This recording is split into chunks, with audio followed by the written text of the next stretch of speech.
So before you start building out an internal developer platform, an IDP, you have to consider the place where that IDP will run. The IDP needs somewhere where it's going to run its processes. And the decisions that you make around how you deploy your IDP, where you're deploying it to, how you set up your infrastructure, how you set up your Kubernetes cluster, if you're going to run it in Kubernetes, how you design your GitOps processes to enable deployment, and how you structure your networking, your authentication. All of that is going to matter a lot in how that IDP is going to run and how effective it's going to be. And if you do anything wrongly, the thing is that mistakes and wrong decisions multiply over time. If you do something wrongly from the beginning, it's going to affect you later. And you're going to have some technical debt that you're going to deal with as you work with the project in future. So that is what informs the rest of this video. This video is mainly going to show you the decisions I made while building out my infrastructure and setting up my infrastructure for this internal developer portal, how I structured my applications and designed my Kubernetes cluster in order to run my IDP, the applications that I'm going to be using for my IDP, like the NovaPay fintech application, Medcore systems, and LaunchStack. All of those applications, how I designed the Linode infrastructure, because I'm going to be running my cluster on Linode Kubernetes engine, how I deployed that, how I set up my Terraform modules, and all of that. That's what this video is going to be about. So simply put, it's going to be what I chose, why I chose it, and the implications of choosing that. And if I'm going to make any refinements in future based on what I chose, I'm also going to tell you that in this video. So let me give you a full picture of what this is going to look like. My entire infrastructure is going to be deployed within Linode. So applications that I'm going to use as my projects for the IDP, like NovaPay, Medcore systems, and LaunchStack, they're going to be deployed in LKE. And my domain is going to be handled by Cloudflare, and the ingress from the domain into the cluster and service in the cluster is going to be Traffic. So Traffic is going to run and manage my ingress. It's going to be the ingress controller within my cluster. For deployment purposes into that cluster, I'm going to use ArgoCD as my GitOps process, having GitHub as my source of truth, and every change that's made on GitHub on the applications in the Helm charts, they're going to be deployed within the cluster. My desired state is going to be maintained in Git, and ArgoCD is going to help me deploy that desired state into my cluster. All of the resources on Linode that I'll be using would include the node balancer, that's Linode's load balancer, Linode Kubernetes cluster, object storage on Linode, and I think that's about it. That's about it, and all of that will be deployed using Terraform in a modular structure. So I'll create modules for all of this and deploy them in the cluster. And from an infrastructure perspective, this is what that is going to look like. I have my Terraform modules right here. If you can see, this is Linode in my Terraform modules. And I have the firewalls, I have Linode instances, I have LKE, which is going to be my clusters. My network set up in Linode, and object storage as well. And then I use all of these modules in a different repository, which is the shared repository, somewhere like here. And then I use that.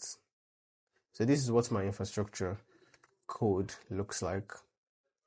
Okay, so now let me walk you through some of the decisions I made and my reasoning behind it. The first and most important one that you will notice is the cloud provider. I went for Linode instead of any of the major popular cloud providers like AWS, Azure, or GCP. The reason for this boils down to three things: the costs, the surface area, and the client relevance, the relevance to my clients. The cost, first of all, because this is going to be a multi-month project. I'm going to run this project for months, and within those months, I'm not going to be making any revenue immediately. So it's important that I keep costs as efficient as possible. Linode provides me a free Kubernetes cluster, whereas I have to pay for that cluster on AWS, GCP, or even Azure. So that is very important to me, to keep that as low as possible. And cost on Linode is also predictable. I can know exactly what I'm paying for just by knowing the instance type. It tells you specifically what you're paying for. The next thing is the surface area. So I'm doing a project where the IDP is going to be my main concern and the main complexity that I want to be dealing with.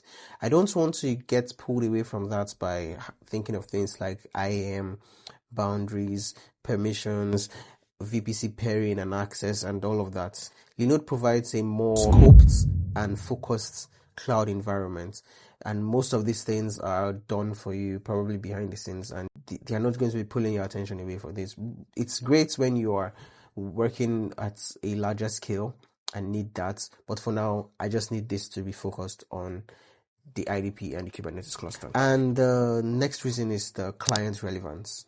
Most of the clients that I'm going to be serving with this are SMBs or startups, and they too are thinking of cost and will probably be running their applications on something like DigitalOcean or Linode or some of these other alternative cloud providers that are not like the most popular ones. And I also want to show that you don't have to be on one of the major cloud providers to get things like this done. Another decision is running all of these applications in a single cluster.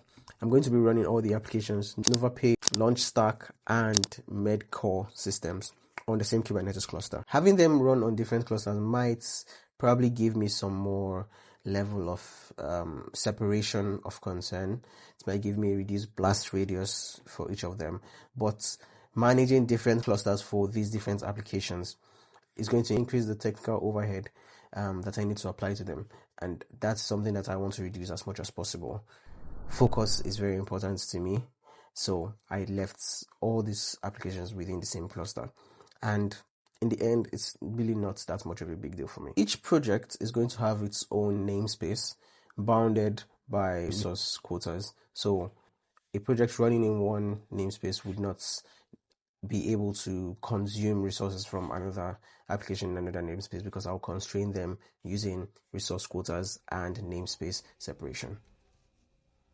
Now, for my Terraform modules, what I thought about when creating my Terraform modules is the fact that I'll need to create reusable modules for each of the resources that I can use across different projects and different structures and builds. So as you see here, I have different inside my Terraform modules repository. That's a specific repository for my Terraform modules. I have inside the Linode folder different resources that I'll need for my Linode application. I have one for the Linode Kubernetes cluster. I have one for the networking. That's Linode VPC. I have one for node balance. I have one for the object storage and the object storage keys. In the Linode Kubernetes cluster, this is how I set that up. And also networking, I set that up in Linode as well. And these will now be used in a different folder for the application. Like if I create an application, for instance, if I go to my shared resources right now, you can see for KC Linode, I have you can see I have a main.tf folder in my Kubernetes networking, and that is calling out to the Linode networking directory that I created in my Terraform module repository. I also have this backend HCL that I'll use when initializing my backend. It's going to use the buckets KC IDP TF. That's where I'll be managing my TF state. So this is a bucket that I created in Linode, an object storage bucket that I'm going to be using to keep all my remote Terraform states files. And for every resource that I create, like the KC network, I'm going to create a key for it within that bucket and save in there. So that's how I structured my Terraform states management. And that's going to be initialized with the backend HCL. The next interesting decision I made here is setting up my GitOps with ArgoCD. So ArgoCD runs my GitOps processes, and what's interesting is that I deployed ArgoCD into my cluster using Terraform itself. So Terraform deploys ArgoCD using the Helm provider, right? And everything about ArgoCD, the RBAC, which gives access to different users, the Git repository it talks to, credentials for those repositories, all of that is set up with Terraform. So if the cluster ever goes down or I need to migrate to a different cluster, I can set up everything just the way it is in Linode in a different cluster. And a simple Terraform apply will just bring everything right back up. ArgoCD is the last thing Terraform touches, and after ArgoCD is deployed, everything else in the cluster is handled by ArgoCD and handled by Git as the source of truth. So everything that runs on the cluster after ArgoCD has been deployed is managed through ArgoCD. So there's nothing that's running on the cluster that was deployed through the terminal or using kubectl apply or through using Helm install or anything like that. Everything is deployed through ArgoCD. So this, although it is kind of strict, it's supposed to be strict, but it makes the system more auditable and enables many people to work on the system at the same time and know what each person is doing. So if you want to make a change to the cluster or deploy a new application, you have to create a git commit and create a PR, people review it, approve it, and then it gets deployed. Right now, everything is deployed, everything is healthy, although some things are still syncing and I have sync failed on some things. But this is war. This is what we have right now on the cluster. Now, in setting up the applications on ArgoCD, I use the pattern called app of apps in ArgoCD. That means that we have some root applications that manage other applications in ArgoCD. That's like a tree structure for management. This helps me to separate different applications, different levels of applications, so that if I want to structure the RBAC processes, I can decide to give some developers access to only the applications that they need to be managing and they need to have visibility on. Maybe give them read only in some applications and not give them access to other applications. That way there will be separation of concern within my cluster, and I can have engineers from various teams or various organizations work within this cluster. Let me explain it better.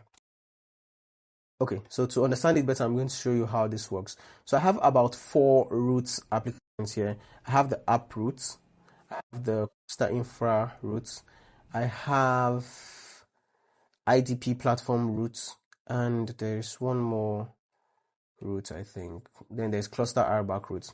So let's take this cluster infrastructure root, for example. So in cluster infrastructure root, you can see that this is an app of other apps. There are 9 in this ArgoCD application. There are 9 other applications here, which are basically the utilities for my cluster, the things that are my cluster infrastructure, my Kubernetes cluster. I have cert-manager, I have cluster infrastructure secrets, I have external DNS, Grafana, metric server, secrets, traffic, Victoria logs, and Victoria metrics, all in my cluster infrastructure. Now the app roots, this is not populated yet. This would contain the applications that I want to run, like my launch stack, Medicare, medical systems, and NovaPay. So 3 of them will be in this app roots, and that's going to manage it. And then in my IDP platform route, I'll then have my Backstage application managed by this app of apps. I'm also going to use that to determine my projects. So the only things in my default projects are going to be the roots, right? And if I change that and have something like my cluster infrastructure, then I can see these other applications. So I'm sure you can already imagine what that means for role-based access control to all of these applications. For ingress control and internet access, I chose traffic as my ingress controller in this cluster, and I'm using Cloudflare for my domain management. So I also have external DNS within my cluster and cert-manager. So traffic handles the ingresses and cert-manager creates TLS for that ingress. External DNS then communicates with my CloudFront profile and automatically creates new records and deletes them also for the applications that I create inside my cluster. This way it just makes it more automated and easily to set up ingress control to my applications. Some things that I'll refine in future, because this is just the first iteration of this project. As we go on, I'm going to refine some things and make some things more production ready. The first will be the CI/CD for Terraform. Right now, I'm doing Terraform plan, Terraform apply, Terraform validate. I'm doing all of that within my terminal. But with time, I'm going to create a CI/CD so that once a commit is created and a pull request is created and pushed, that will trigger a pipeline that will automate all of that visualization, formatting, planning, and apply process for Terraform. The next one would be my Terraform module versioning. Right now, I'm just using the main the main branch of each module that I'm creating. But it will be important to be able to have different versions so that a change to the module will not affect somebody's deployment. Maybe somebody wants to use a particular version of this module and another person wants to use a different version. Maybe somebody wants to make a particular change to the module so that it can fit their specific use case, but another person might not be interested in that at the time. So they can use different versions of the module without causing problems for each other. So I need to set up modules, semantic versioning for my Terraform modules. If there is anything that you think I can improve on, you can drop that in the comment section. But as I go along, I'm already seeing areas that I can improve on, and I'm taking note of that, putting that into my backlog, and I'll come back to them later. So that's it for this video. You've seen my infrastructure. In the next video, I'm going to be going more into Backstage, and specifically what's in Backstage for me. And if you're interested in that, I'll hope to see you in that video. Till then, I'll see you in the next one. Thank you so much, guys.